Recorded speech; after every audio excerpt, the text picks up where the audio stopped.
I'm at a stage on my walk on this journey of waiting for marriage where I have learned to celebrate the accomplishment before the honor before it even happens. The honor of being a virgin bride. Over my life of dealing with whores, like women who call themselves my friends who were whores in the church, especially the ones who call themselves Christians, the born again virgins. I learned through the most traumatic, grieving experiences of my life, dealing with women who actually hated and were so jealous of the fact that I was a virgin that they literally tried to destroy me and my family's lives. I have learned that it is a gift to be a virgin bride. So even though I'm not married and I'm still a virgin who's waiting for marriage and for the time that comes that my wedding ceremony occurs, if it's God's will for me, which me and my parents have been standing in faith that it is, I, in advance, because this is the most reverent thing I can think to do, stand in faith celebrating the gift of being a virgin bride. The gift that I'm going to give my future children of never knowing a broken home, because I'm only going to marry under God's covenant and under his promise and in his favor and in his favor. Because in the Bible, as I shared previously on this series, virginity is a blood covenant. You can go to the episode, it's a blood covenant of this series, the Tea on Being a Christian Virgin Waiting for Marriage. That's why when the hymen of a woman breaks during sexual intimacy, she bleeds. I've never experienced that because I'm still a virgin. I've never even had my first kiss. But that is why that test in Deuteronomy 22 was the virginity of the woman was determined by her,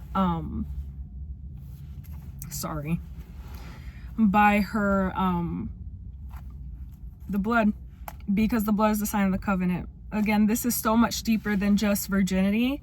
This has to do with the honor of marriage, because another scripture I shared was 2 Corinthians 11:2, where it is written that Jesus, the bridegroom, wants the church to be a virgin bride for Christ.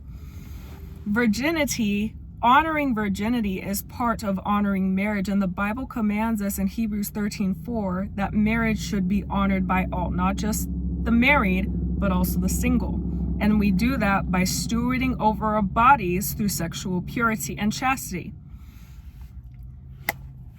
Whores in the church hate this teaching because they know that there is no way they can explain their horrible sexual past, that no pastor, these women know that their husbands would never want to preach on the pulpit and declare to the whole congregation all of his wife's ex-bodies other than him.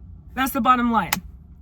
Every woman knows that is a disgrace in a marriage to have a high body count. And for that reason, I've learned that as offended as these women are, they don't actually care about my best interest. When they've gotten ran through and they've decided that they're going to be bitter about it, I know this from experience. They decided that instead of genuinely learning from their mistakes and wanting what is best for a younger woman, which is for her to wait for marriage, they decide they're going to be bitter and they're going to try to inject their bitterness like a bee sting, inject that venom of bitterness into the younger women who haven't been defiled yet.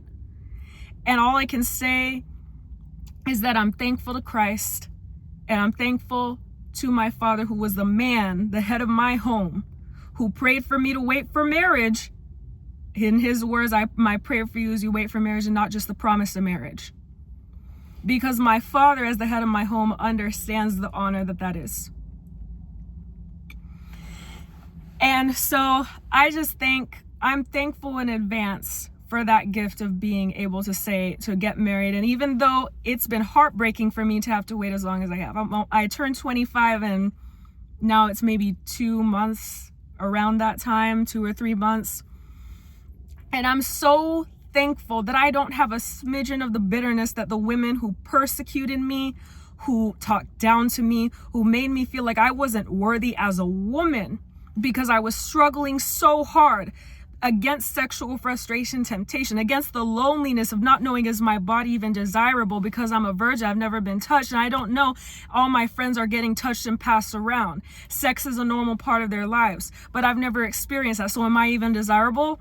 I'm so thankful that that bitterness those women had, that they tried to inject into me to the point of driving me insane, to the point where I lost all those friendships and I had to cut them all off because all they had to offer were their demons from their sexual morality. That's all they had to offer. I'm so thankful that I get to stand here today. And when that day comes that I stand at the altar and enter into wedlock with my lawfully wedded husband, I am not going to have an ounce, a smidgen, an iota of the bitterness those women tried to infect me with. And my hope is that as I make this video, out of respect for my dad, who's just as tired of all the hoes in the church, all the whores in the church, and the simps who enable them to be this bitter and destroy other women's lives. On behalf of my dad, out of respect for my dad, I hope this video reaches the other women who are still waiting. By faith, it's going to be worth walking down the aisle or standing at that ceremony in the white dress and knowing that your white dress is symbolic of exactly the covenant you kept with Christ. That's it for this video.